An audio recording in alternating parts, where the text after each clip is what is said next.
بسم الله الرحمن الرحيم.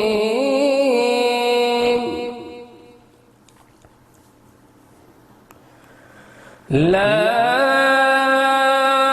أقسم بهذا البلد وأنت حل بهذا البلد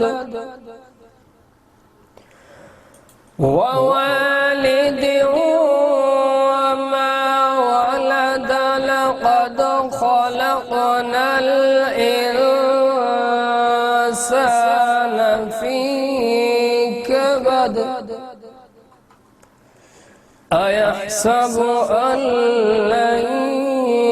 يقدر عليه أحد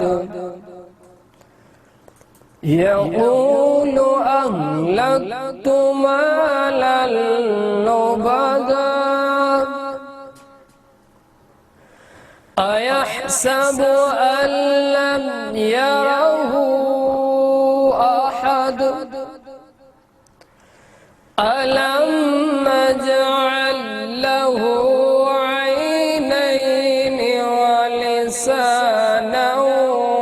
وشفتين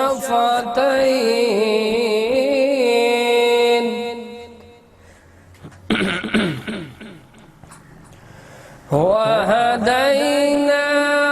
النجدين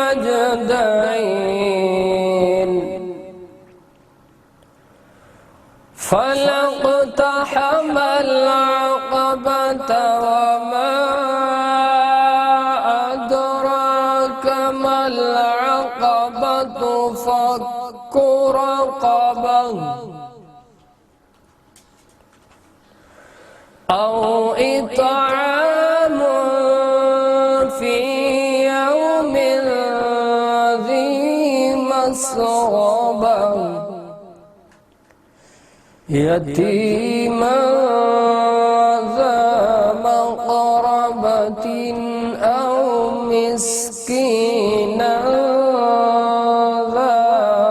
متربة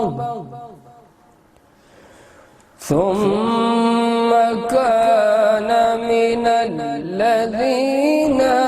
آمنوا وتواصوا بالصبر وتواصوا بالمرحمة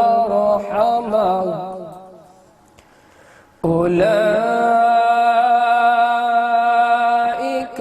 أصحاب الميمنة والذين كفروا بآياتنا هم أصحاب المشأمة